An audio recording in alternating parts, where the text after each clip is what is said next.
Your seat must be a mistake." The flight attendant's tone dripped with disbelief as Zoe Washington held out her boarding pass, Seat 2A First Class. Every eye turned, some curious, some condescending. At 17, she had built what even seasoned engineers couldn't, a revolutionary aircraft design that earned her this flight, this moment. But to the people before her, she was an error in the system, an intruder in luxury. What they didn't know was that the man quietly seated in 1A, the airline's CEO and founder of the scholarship that brought her here, was watching everything. And by landing their world of quiet prejudice, would implode. The air in the first-class cabin of Apex Air Flight 715 from Atlanta to Los Angeles had a specific scent, a mixture of expensive leather hot towels and an unspoken sense of exclusivity. It was an atmosphere designed to insulate its occupants from the world below. For Zoe Washington, 17, and clutching a backpack that contained more advanced aeronautical schematics than most graduate students produce in a lifetime. It felt less like a sanctuary and more like a courtroom where she was already judged. Her journey to Seat 2A began not on the plush navy carpet of the aisle, but months earlier, hunched over a computer modeling fluid dynamics for a new type of composite winglet. She had designed a prototype that theoretically reduced drag by an additional 4%, a monumental leap in fuel efficiency. This design won her the inaugural Isabel Sterling Memorial Scholarship for Young Innovators, a prize that came with a generous educational grant and an all-expenses-paid trip to Los Angeles to accept the award at the Aero Innovate Dynamic Symposium. The first-class ticket was not an indulgence. It was part of the prize, a standard for all of the Foundation's honored guests. Zoe knew this. The Foundation knew this. The airline's booking system knew this. The only person who seemed to harbor a deep, unshakable doubt was Brenda, the senior flight attendant, guarding the entrance to the cabin like a dragon at the gate of a treasure hoard. Brenda had a face that seemed permanently pinched, as if she'd just tasted something sour. Her blonde hair was shellacked into a perfect, immovable helmet. When Zoe presented her boarding pass, Brenda's eyes flicked from the paper to Zoe's face, then back again. The smile she'd given the man in the tailored suit ahead of Zoe vanished, replaced by a thin, tight line. "Just one moment, dear," she said, her voice dripping with a saccharine condescension that felt sharper than any insult. She took the pass and ran her thumb over the seat number 2A, as if trying to physically wipe it away. "There might be a mistake. Let me just check my manifest." From behind Zoe, a woman's impatient sigh cut through the air. "Is there a problem? Some of us have connections to make." Zoe turned slightly. The voice belonged to a woman in her late 40s, draped in a cream-colored cashmere shawl. Her name, Zoe would soon learn, was Catherine Davenport, a well-known, notoriously aggressive venture capitalist from Silicon Valley. Her eyes, cold and assessing, swept over Zoe's comfortable travel attire, a stylish NASA hoodie, clean black joggers, and pristine sneakers, and dismissed her entirely. "I'm sure it won't be long," Zoe said, her voice quiet but steady. Brenda returned her expression, a mixture of frustration and suspicion. "The manifest says 2A is you, Zoe Washington." She said the name as if it were an alias. "Funny. This seat is usually reserved for our executive flyers. The ticket was booked by the Sterling Foundation," Zoe explained, calmly refusing to let her own frustration show. Brenda's eyes narrowed. "The Sterling Foundation," she repeated, slowly tasting the words. She handed the boarding pass back with a sigh of theatrical resignation. "Well, down the aisle on your left. Try not to block the way." Zoe's cheeks burned. Every eye in the cabin seemed to be on her. She walked down the aisle, her backpack feeling 10 times its normal weight. Seat 2A was a beautiful window seat, a spacious pot of leather and polished chrome. In the adjacent aisle seat, 2B, sat Catherine Davenport, who was already snapping open her laptop, creating a physical and emotional barrier between them. She didn't even glance up as Zoe stowed her bag and settled in. An invisible wall had been erected around Zoe. She was in the seat, but she wasn't a part of the club. As the other passengers settled, men in suits discussing mergers, women with designer bags sipping pre-departure champagne, Zoe was left in a bubble of silence. Another flight attendant, younger and visibly nervous under Brenda's watchful eye, offered drinks to everyone. She served the man in 1A, then Catherine Davenport, then walked right past Zoe to serve the passengers in row 3. It was so blatant, so deliberate, it felt like a slap. Zoe waited, thinking perhaps the attendant would circle back. She didn't. 10 minutes passed. The cabin door was about to be closed. Zoe politely pressed the call button. Brenda herself appeared, her posture stiff with annoyance. "Yes, I'm sorry to bother you, but I think I was missed during the beverage service," Zoe said. Brenda's eyes scanned Zoe's empty console table. "The pre-departure service is a courtesy," she said, emphasizing the word. "We're preparing for takeoff now. We're just too busy. I'll get you something once we're in the air." She turned and walked away before Zoe could respond, the dismissal echoing in the quiet cabin. Catherine Davenport let out a small, almost inaudible scoff. She adjusted her cashmere shawl, a tiny, self-satisfied smirk playing on her lips. As the plane began its powerful taxi toward the runway, Zoe stared out the window at the sprawling Atlanta tarmac. She felt a profound sense of loneliness. She had earned her place here. Her mind, her work, her passion had put her in this seat. But in the eyes of the people around her, she was an intruder, a problem, an error in the system. The plane lifted off the ground, ascending into the vast, unforgiving sky, and Zoe felt herself sinking. The flight to Los Angeles would be 5 hours long. It was already promising to be an eternity. The initial ascent was smooth, the Boeing 737 cutting through the clouds with an effortless grace that Zoe, as an aspiring aerospace engineer, deeply admired. She could almost feel the physics of it, the lift, the thrust, the delicate balance of forces that allowed this metal behemoth to fly. It was a world of logic, of numbers, of elegant solutions. The world inside the cabin, however, operated on a different, uglier set of principles. Once they reached cruising altitude, the performance began. Brenda orchestrated the first-ass service like a seasoned conductor, leading a symphony of privilege. Hot towels were distributed with a flourish. Menus bound in soft leather were presented. Personalized greetings were exchanged with passengers she clearly knew by name. "Mr. Albright, your usual Macallan 18 before dinner. Mrs. Davenport, we have that Chilean sea base you enjoyed so much on your flight to London." When Brenda reached Zoe's row, she addressed only Catherine. She physically angled her body away from Zoe, creating an exclusionary triangle between herself, Catherine, and the aisle. She spoke in a conspiratorial whisper, as if sharing state secrets. Zoe could hear fragments. "Absolutely. The chef has outdone himself." But the message was clear. You are not part of this conversation. After taking Catherine's order, Brenda finally turned to Zoe. The warmth in her voice evaporated, leaving a professional chill. She didn't offer the menu. "And for you?" she asked, her pen hovering over her notepad. "May I see a menu, please?" Zoe asked. Brenda's eye twitched with impatience. "Just tell me what you want, chicken or fish?" The question was flat dismissive, the kind of choice offered in the back of the plane, not the front. "I'd just like to see what the options are." Zoe insisted, her politeness a shield. With an exasperated sigh, Brenda retrieved a menu and thrust it into Zoe's hand without another word.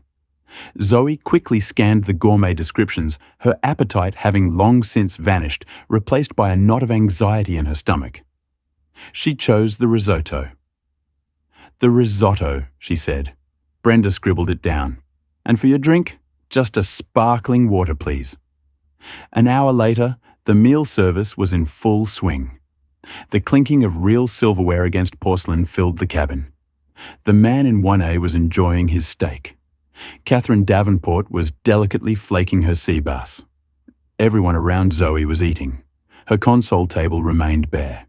She watched as Brenda and the other flight attendant moved with practiced efficiency, refilling wine glasses, offering bread baskets, laughing at a passenger's joke. They moved around her as if she were a ghost, an empty seat. It was no longer a simple oversight.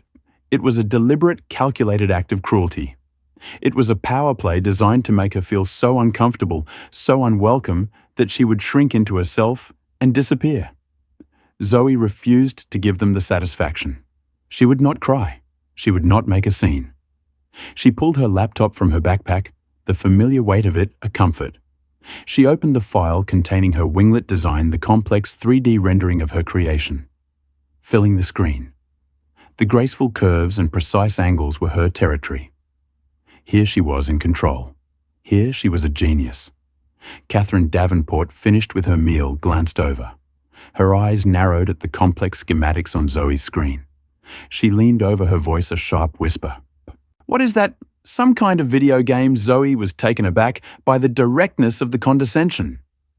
She turned to face the older woman. "No, Mom. It's a CAD model for an aerodynamic component." Catherine raised a perfectly sculpted eyebrow. A component for what? A toy airplane?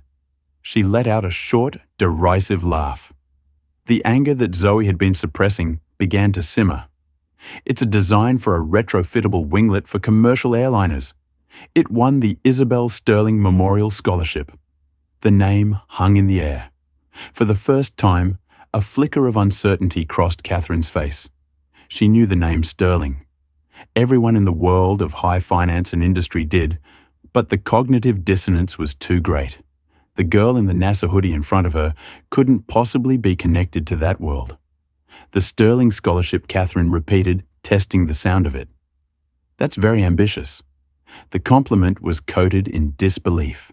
She turned away, effectively ending the conversation, but Zoe could see the gears turning in her head. Just then, Brenda arrived to clear Catherine's plate. She saw the laptop. "Miss," Brenda said, her voice sharp, "I'm going to have to ask you to put that away now. The meal service is still in progress, and the light from your screen could be disturbing to other passengers." Zoe looked around. At least 3 other passengers had their laptops open. The man in 1A was reading the Wall Street Journal on a glowing tablet. The rule was being applied only to her. "The other passengers," Zoe began. "The other passengers are not my concern right now. You are," Brenda snapped. "Put it away now." The public admonishment was the final straw. A wave of heat washed over Zoe's face. She felt the star of the other passengers. It was one thing to be ignored, but it was another to be publicly disciplined for a crime she wasn't committing. Humiliation coiled in her stomach. Slowly, deliberately, she saved her file, closed the laptop, and slid it back into her backpack.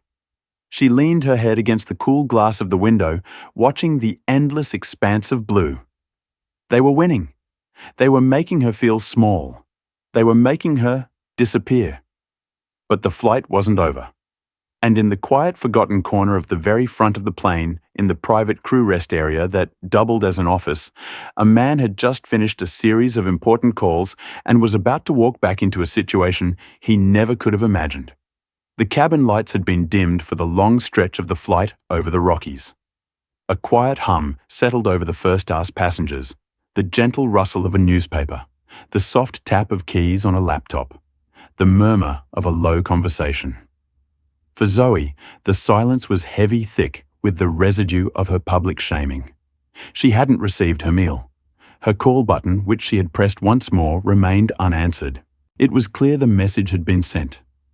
You will get nothing. The alliance against her, fronted by Brenda and tacitly supported by Catherine Davenport, had solidified. They fed off each other's arrogance. Every time Brenda passed the row, she would pause to offer Catherine another coffee, a warm cookie, or a simple foreign pleasantry.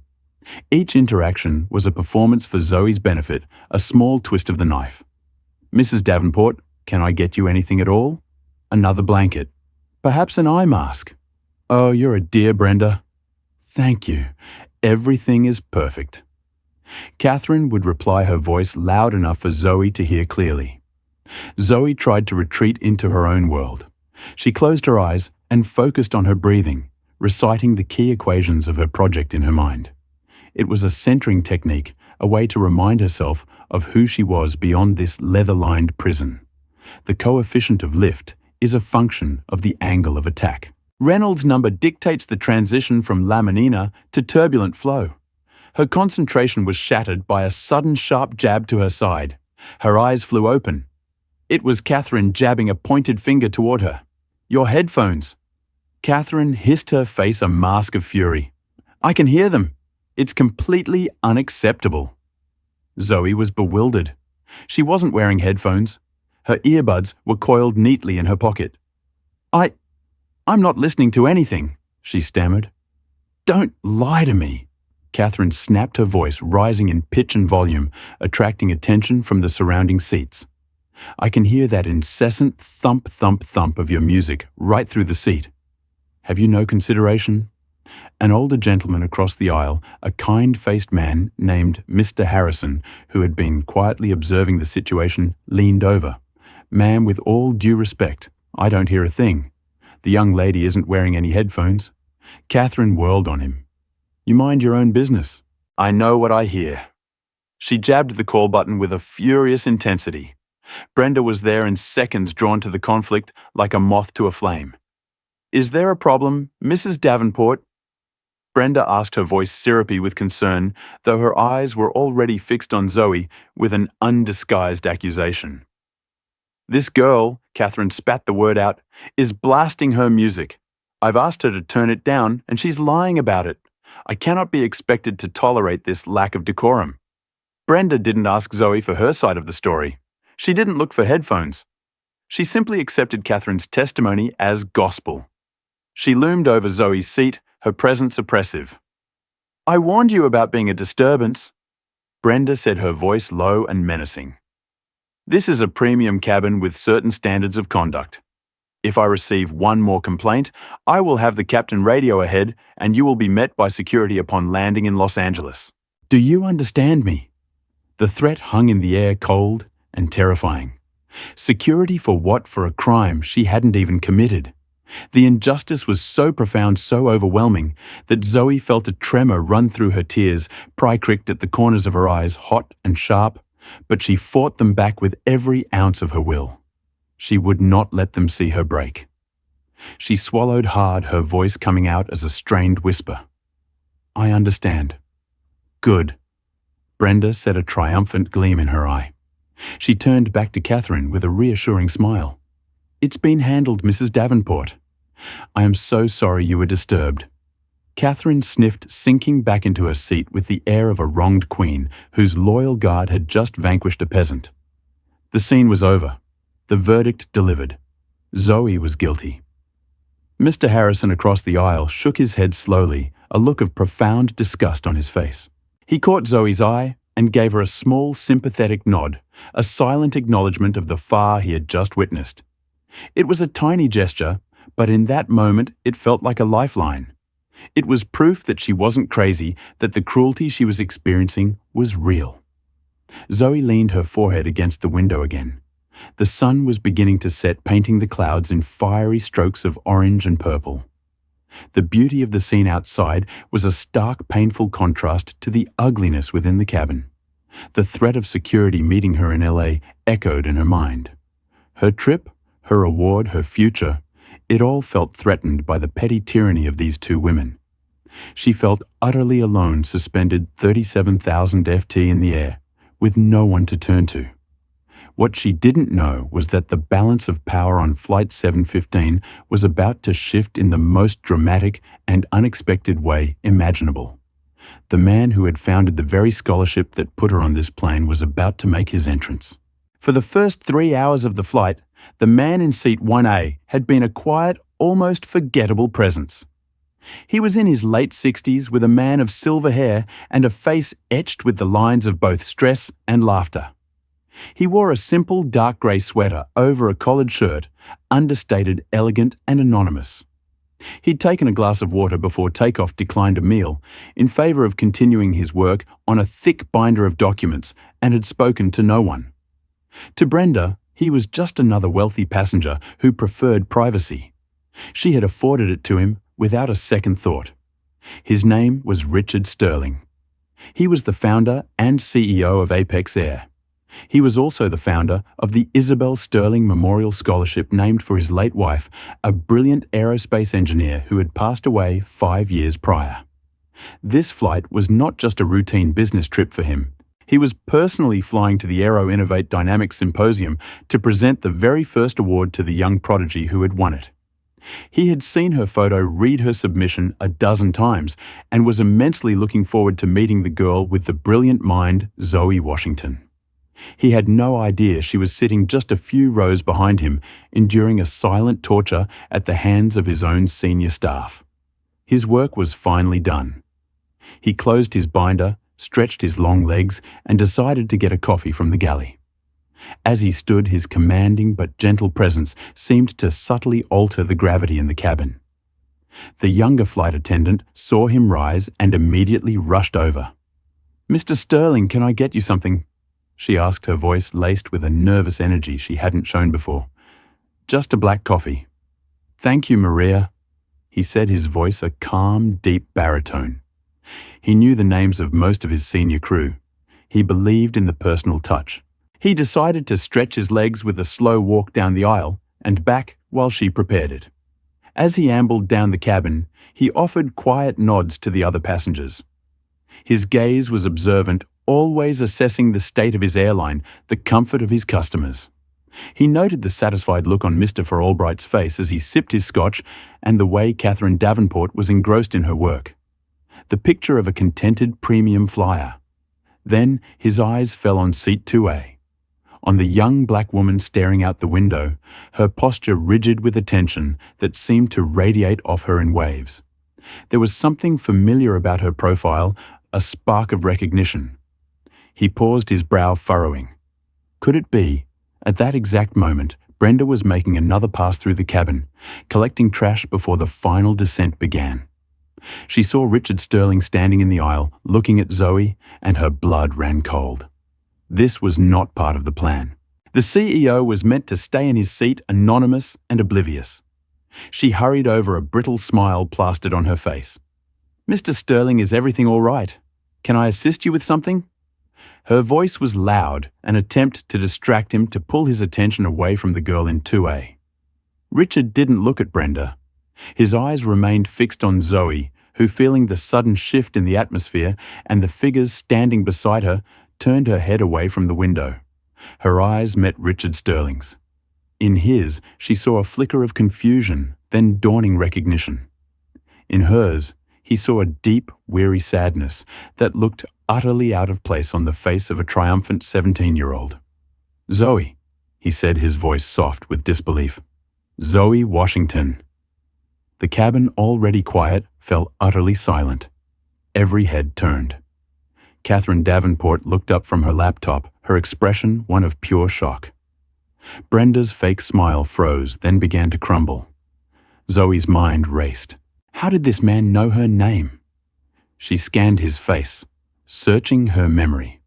She'd seen it before, in the brochure for the scholarship on the Foundation's website. The silver hair, the kind eyes, it was him. Mr. Sterling. She whispered, her voice barely audible. Brenda looked back and forth between them, her face paling to a ghostly white. The name Sterling from Zoe's ticket, which he had dismissed as a coincidence or a lie, now slammed into her with the force of a physical blow. The Sterling Foundation. Richard Sterling. The connection was suddenly horrifyingly clear. Richard's face, which had lit up with the joy of recognition, now clouded over with concern. He saw the untouched space where her meal should have been. He saw the tear tracks she thought she had hidden. He saw the oppressive posture of his most senior flight attendant looming over her. He looked at Brenda, then at Catherine Davenport, and then back at the brilliant, heartbroken young woman in seat 2A. And in that moment, Richard Sterling, the powerful CEO of a multi-billion-dollar airline, understood that something on his flagship flight had gone terribly, terribly wrong. The silence in the cabin was a living thing, heavy and suffocating. Brenda looked as if she had seen a ghost. Catherine Davenport's mouth was slightly agape, her usual mask of haughty confidence shattered. For them, the world had just turned upside down. Richard Sterling ignored them both. His focus was entirely on Zoe. He crouched down in the aisle, bringing himself to her eye level, a gesture of respect that stood in stark contrast to the hours of dismissiveness she had endured. "I am so incredibly sorry." he said, his voice filled with a genuine warmth and sincerity that reached right into the coldest corners of Zoe's heart. I was going to surprise you at the symposium, but I suppose the surprise is on me. I had no idea we'd be on the same flight. I should have checked. He reached out and gently took her hand. My name is Richard Sterling. My late wife, Isabel, would have been so proud of you. What you've accomplished. It's a work of genius, Zoe. Pure genius. Tears that Zoe had refused to shed in the face of cruelty now welled up in response to kindness. A single hot tear escaped and traced a path down her cheek. Richard saw it and his expression hardened. He stood up his full height, seeming to dominate the cabin. He turned his gaze first to Brenda, and the temperature in the aisle dropped by 20 degrees. Brenda, he said, his voice dangerously quiet. Miss Washington has been my guest on this flight. I trust she has received the exemplary service for which Apex Air is known. The question was a trap, and they both knew it. Brenda's mind raced, searching for an escape route that didn't exist. She opened her mouth, but only a strangled squeak came out. She looked desperately at Catherine for support, but the venture capitalist was staring at her laptop, pretending to be invisible, her face flushed with a deep mottled red. Mr. Harrison, the gentleman from across the aisle, chose that moment to speak. Mr. Sterling, he said, his voice clear and firm, my name is Robert Harrison, and I have to tell you the service Emma Washington received was anything but exemplary. It was disgraceful. Richard's gaze shifted to Mr. Harrison, then back to Brenda. Is that so? Mr. Harrison continued, emboldened. She was ignored during beverage service. She was denied her meal. She was publicly and falsely accused of being a disturbance by that woman there, he said, nodding his head toward a mortified Catherine. And your flight attendant threatened to have her met by security upon landing. I witnessed all of it. It was a disgusting display of prejudice. Each word was a nail in Brenda's professional coffin. Richard's face became a stony mask of controlled fury. He didn't raise his voice. He didn't need to. The sheer weight of his authority was crushing. Brenda, he said, his voice now like ice, go to the galley. Maria will handle the cabin for the remainder of the flight. Do not speak to any more passengers. You and I will have a conversation once we are on the ground. A very, very thorough conversation. Brenda, her face ashen, nodded meekly and practically fled down the aisle. Richard then turned his attention to Catherine Davenport. She refused to meet his gaze, her eyes glued to her screen. Mrs. Davenport, he said. Catherine flinched, forced to look up. I know who you are. We have several mutual acquaintances in the venture capital world.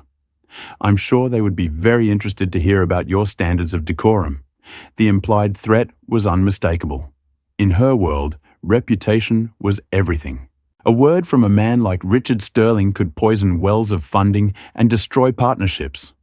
The color drained from her face. For the first time in what was likely a very long time, Catherine Davenport was speechless. Finally, Richard turned back to Zoe. The anger vanished from his face, replaced by that same paternal warmth.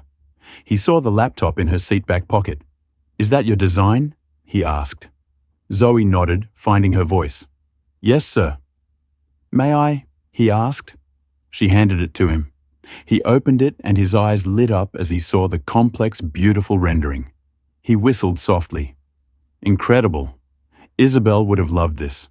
She always said the future of aviation was in elegance and efficiency, not just brute force. He looked back at Zoe, his eyes shining with pride.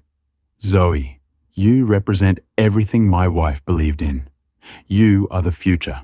And then in the middle of the first-class cabin in front of everyone, the CEO of Apex Air, Richard Sterling, leaned down and wrapped his arms around the 17-year-old girl. He gave her a hug, not a polite corporate embrace, but a real, heartfelt hug. It was a hug of apology, of validation, of mentorship, and of profound respect. Welcome to the family, Zoe, he whispered.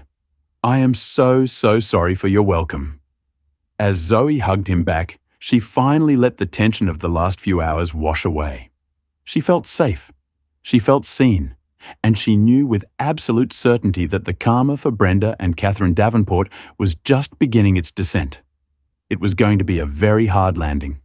The moment the wheels of Flight 715 touched down at LAX, a new reality set in.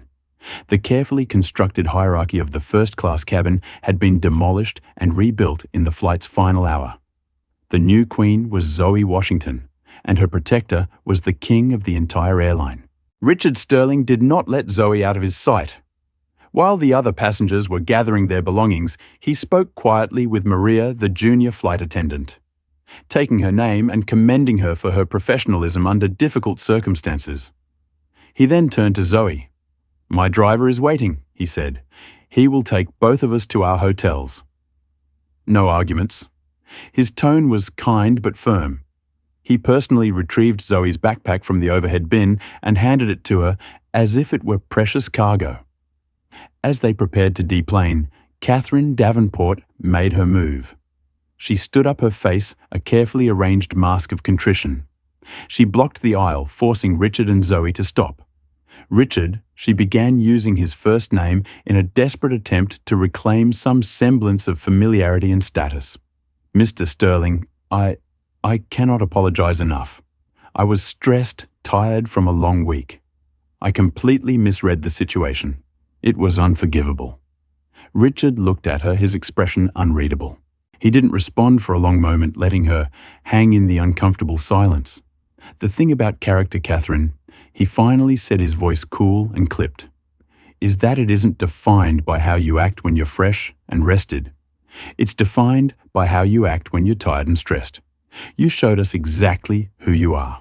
Now, if you'll excuse us, Miss Washington has a very important event to get to." He gently guided Zoe around her. Leaving Catherine standing alone in the aisle, her apology rejected her status, meaningless. She had never been dismissed so thoroughly in her life. They were the first to step off the plane. At the end of the jet bridge, a stone-faced Apex Airgate agent was waiting with Brenda. Brenda's helmet of hair was no longer perfect. A few strands had come loose, and her eyes were red-rimmed and panicked. "Brenda, I want your ID badge and your wings." Richard said, his voice leaving no room for negotiation. "You are on administrative leave effective immediately. Do not come to work tomorrow. You will be contacted by Human Resources to schedule a formal hearing, and I suggest you bring your union representative." Brenda fumbled with the pin on her uniform, her hands shaking so badly she could barely unzip it. She handed her credentials over the plastic ID and metal wings that represented her entire 30-year career. She refused to look at Zoe, her gaze fixed on a point of utter despair on the floor. Richard then turned to the gate agent. "Please escort Miss Miller to a private office and arrange for a taxi to take her home. She is not to access any crew areas." "Yes, Mr. Sterling." The agent replied, her expression a mix of awe and fear. As Zoe and Richard walked away, she could hear the first sob escape from Brenda, a raw, broken sound that echoed down the sterile airport corridor. Their path to the baggage claim was cleared by an airline representative. Richard's driver, a man named Frank, was waiting just outside the doors with a sign that read "Sterling." He greeted Richard warmly and then turned to Zoe with a kind smile. "And you must be Ms. Washington. It is an honor," Frank said, taking her backpack. As they settled into the plush leather seats of a black Lincoln Navigator, Zoe finally allowed herself to process everything. "Mr. Sterling, you didn't have to do all that." Richard turned to her, his face serious. "Zoe Apex Air is more than a company to me. It is a legacy. What happened to you today? It's a cancer. My wife, Isabel, faced that kind of dismissive prejudice her entire career. People constantly underestimated her because she was a woman in a man's field. She fought every day to be seen for her intellect, not her gender. The foundation this scholarship, it's meant to build a world where brilliant minds like yours are judged only by the quality of their work. What Brenda and Mrs. Davenport did was a betrayal of everything Isabel stood for, and I will not tolerate it in my company or in my presence. This is only the beginning." Zoe was silent for a moment, absorbing the weight of his words. He wasn't just defending a passenger. He was defending his wife's memory. "Thank you," she whispered. During the drive, Richard was on his phone. He wasn't shouting. His voice was calm, almost placid, but the words he used were surgical. "Sarah, it's Richard. I need you to open a full top-down investigation into the conduct of senior flight attendant Brenda Miller. Yes, Flight 715 today. I want her entire service record pulled, every complaint, every commendation. I want interviews conducted with every member of her crew past and present. I have a witness, a Mr. Robert Harrison, in seat 3C. Get his contact information from the manifest and treat him like gold. I want this handled by the book, but I want it handled swiftly. Thank you." His next call was shorter. "The implications far wider. Mark, it's Richard Sterling. I'm fine, thank you. Listen, I was on a flight with one of your portfolio company's key investors, Catherine Davenport of Davenport Capital. Let's just say I found her behaviour to be utterly unprofessional and frankly bigoted. You know me, Mark. I don't say that lightly. No need for details. I just thought you should know who you're in business with. Reputation is a funny thing, isn't it? It takes a lifetime to build and 5 minutes on an airplane to destroy. Talk soon." He hung up. He didn't need to say more. He had just planted a seed of doubt, a toxic piece of information, right in the heart of Catherine Davenport's professional network. Mark would tell 2 people, and they would each tell 2 more. The unravelling had begun. By the time they dropped Zoe at her 5-star hotel, a suite personally arranged by Richard, she understood that she had witnessed more than just an airline CEO correcting a service error. She had witnessed a masterclass in the wielding of power and influence. The karma that was coming wasn't just a matter of losing a job or a business deal. It was going to be a complete and systematic dismantling of the worlds Brenda and Catherine had built on foundations of arrogance and prejudice. In the weeks and months that followed Flight 715, the consequences were not a single explosive event, but a slow, relentless, and systematic dismantling of the lives Brenda and Catherine had built. It was a lesson in the physics of karma, where every action has an equal and opposite reaction, and the momentum of their cruelty returned to them with crushing force. For Zoe, that same law of physics supplied, but in reverse. The grace and resilience she had shown created a powerful upward lift that propelled her into a future beyond her wildest dreams. For Brenda, the fall was a study in professional annihilation. Her administrative leave lasted exactly 72 hours. On a grim, overcast Tuesday morning, she found herself in a sterile, windowless conference room at Apex Air's corporate headquarters near Hartsfield-Jackson Airport. Across the polished mahogany table sat a senior HR executive named Sarah, a humorless company lawyer, and her own union representative, a wearial-looking man named Dawn. Brenda had walked in expecting a fight.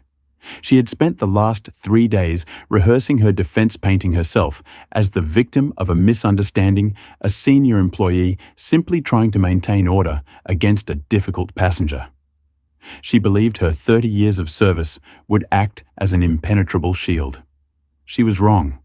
Sarah began the meeting by sliding a thick bound folder across the table. "Brenda," she said, her voice devoid of any warmth. "This is the summary of our investigation into the events of Flight 715. We have a signed, notarized statement from passenger Robert Harrison in seat 3C detailing your repeated and targeted harassment of Ms. Washington." She slid a second document over. "We have a statement from flight attendant Maria Rossi, who corroborates Mr. Harrison's account and has testified under oath to a pattern of discriminatory behaviour you have exhibited for years, creating a hostile work environment for junior crew members." Another folder. And finally, we have the primary witness account from our CEO, Mr. Richard Sterling. Sarah paused, letting the weight of that name settle in the room. "He describes your conduct as a profound and sickening betrayal of every value Apex Air stands for." Brenda's union rep Dawn, who had been stoically silent, picked up the folder and began to read. His face, already grim, seemed to age 10 years in 10 minutes. He read about the denied meal, the false accusations, the threat to call security on the personal guest of the company's CEO, the winner of a scholarship founded by that same CEO. He closed the folder with a soft thud. "Brenda," he said, his voice heavy with resignation, "there's nothing I can do here. They have you on multiple witnessed code of conduct violations, including discrimination and passenger endangerment through intimidation. If we fight this, they will not only win, but they will make this public in the proceedings. You need to take the deal." The deal was a forced resignation in lie of termination with a meagre severance package that was contingent on her signing an ironclad non-disclosure agreement. Her entire identity, meticulously crafted over 3 decades, was erased in the signing of a pen. She was no longer senior flight attendant Brenda Miller. She was just Brenda Miller, unemployed. The professional execution was followed by a public one. A passenger on the flight, a tech influencer with 500,000 followers on X, had live tweeted the entire drama from Zoe being ignored to the CEO's dramatic intervention. The thread went globally viral. Though he hadn't used Brenda's name, amateur internet sleuths using flight details and other passenger accounts identified her within a day. Her name became shorthand for prejudice. Aviation blogs wrote scathing editorials. Her photo was everywhere. She applied to every other major airline, Delta, United American. Her applications were met with stony silence or polite immediate rejections. She was blacklisted and untouchable. Her savings dwindled. The comfortable life her seniority had afforded her began to crumble. She sold her house and moved into a small, cramped apartment. The final bitterest irony came 6 months later. Broke and desperate, she took the only job she could get, a night shift cashier at a 24-hour superstore. There, under the harsh fluorescent lights, she spent her nights scanning items for tired, irritable customers. She was the one now being ignored, treated with impatience, her humanity reduced to the function she performed. One night, a young woman not much older than Zoe snapped at her for being too slow. "Can you hurry up? Some of us have places to be." In that moment, Brenda felt the full, crushing weight of her own past actions. It wasn't remorse she felt, not yet, but the hollow, aching echo of the same dismissiveness she had so freely dispensed. She was now on the other side of the counter, invisible. For Catherine Davenport, the retribution was quieter, but cut deeper. She was a predator in the jungle of venture capital, and Richard Sterling had just painted her with a scent that marked her as weak. His call to market Andreas Horowitz was the beginning. The story of her unprofessional and bigoted behavior spread not like wildfire, but like a poison gas seeping invisibly through the closed networks of Silicon Valley. It started with a cancelled lunch. Then, a promising AI startup she was courting suddenly went with another lower offer from a rival firm. The founder, a brilliant black woman from Stanford, explained in a curt email that they were seeking a partnership with more aligned values. Catherine, ever the fighter, tried to go on the offensive. She called her partners at Davenport Capital together, ready to dismiss the incident as a minor misunderstanding blown out of proportion. She walked into the boardroom to find not allies, but a tribunal. Her senior partner, a man named George, didn't mince words. "Catherine, we've lost 3 term sheets this month. The word is out. Nobody wants to take our money if it means taking a meeting with you. The brand is toxic." "This is ridiculous," she spat. "It was one flight, one bad day." "It was a bad day," with Richard Sterling, George retorted. "And he's not just the CEO of an airline. He sits on the boards of 3 of the biggest tech companies in the world. His wife's memorial scholarship is a passion project for the entire tech elite. You didn't just insult a teenage girl. You desecrated a sacred cow in front of the high priest." They showed her the numbers. The analytics on their firm's mentions online had turned catastrophically negative. An article was being researched by a top journalist at the Information about a Culture Crisis at Davenport Capital. They gave her the choice. Resign, walk away with her vested earnings and fade away, or be voted out, stripped of her shares and publicly disgraced. Her ambition, the very engine of her being, had no choice but to surrender. Her resignation was a quiet affair, a sterile press release citing a desire to pursue new opportunities. But in her world, everyone knew the truth. The social exile was absolute. The invitations to the exclusive tech summits and the Napa Valley charity auctions stopped arriving. She saw her former partners and friends posting pictures from events she wasn't invited to. Her place at the table already filled by someone else. She had spent her life climbing to the top of a glittering social and professional ladder, only to be pushed off discovering on the way down that the entire structure was built not of money, but of reputation, a reputation she had incinerated at $37,000 FT. And for Zoe, the laws of gravity worked in her favor. Richard Sterling's speech at the Aero Innovate Dynamic Symposium became the stuff of legend. He didn't just give her an award, he anointed her. He told the assembled titans of the industry that Zoe Washington represented a purity of purpose and a strength of character that should serve as a moral compass for us all. The aftermath was a whirlwind. Her inbox exploded. There were internship offers from Skunk Works at Lockheed Martin and the propulsion team at SpaceX. A personal handwritten letter arrived from the chief designer of the Boeing 787, complimenting her on the elegance of her winglet schematics and inviting her for a private tour of their Everett factory. Richard's mentorship was transformative. It wasn't just phone calls.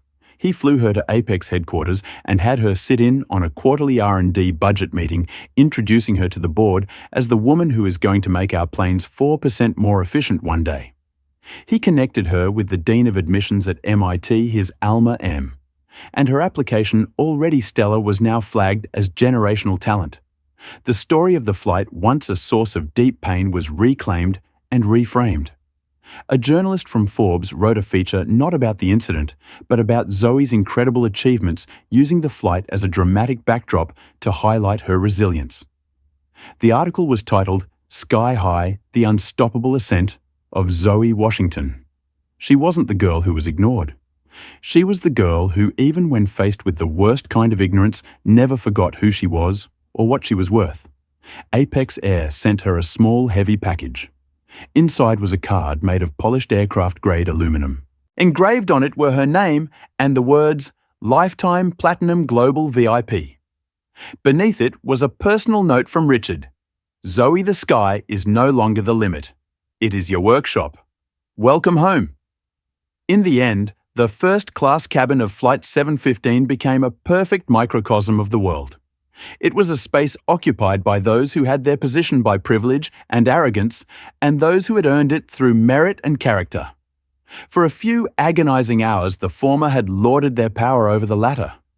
But the universe, with a little help from a man who understood the value of both genius and grace, had reasserted its own unassailable physics.